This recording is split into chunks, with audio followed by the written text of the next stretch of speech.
Setiap kali jarum jam mendekati pukul 10 pagi, jantung Bu Marni berdegup kencang. Ia segera mematikan lampu ruang tamu, mengunci pintu, dan meminta anak-anaknya untuk diam di dalam kamar.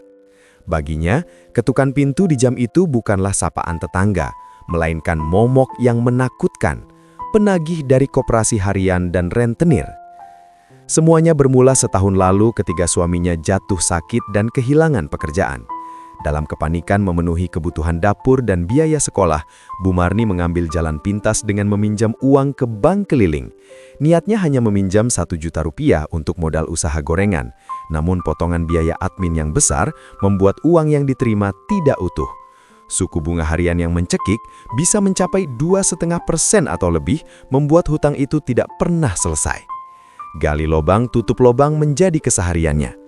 Ia meminjam ke rentenir lain untuk menutupi angsuran koperasi harian yang menunggak.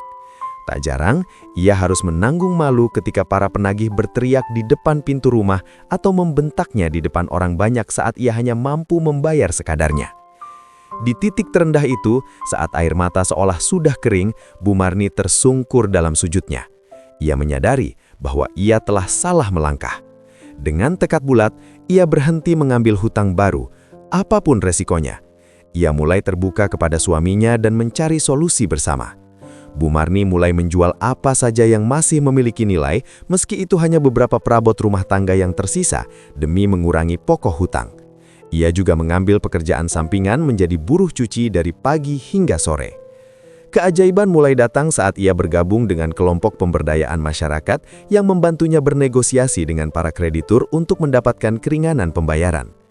Melalui kesabaran yang luar biasa dan berdoa yang tak putus, satu persatu hutangnya mulai lunas. Ia belajar bahwa keberkahan tidak datang dari uang yang didapat dengan cepat melalui riba, melainkan dari kerja keras yang jujur dan rasa syukur atas apa yang ada.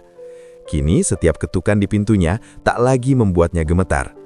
Pintu itu kini terbuka lebar bagi siapa saja, bukan untuk meminjamkan rasa takut, melainkan untuk berbagi cerita bahwa selalu ada jalan keluar bagi mereka yang berani mengakui kesalahan dan bertekad untuk kembali ke jalan yang berkah. Terlilit hutang dengan bunga harian adalah ujian mental yang berat. Kunci untuk bangkit adalah menghentikan kebiasaan berhutang baru, berani menghadapi kenyataan, mencari penghasilan tambahan, dan terus memohon pertolongan Allah, Zat yang Maha Kaya, agar dibukakan pintu rizki yang halal dan barokah. Nah, semoga kisah ini dapat kita ambil hikmahnya.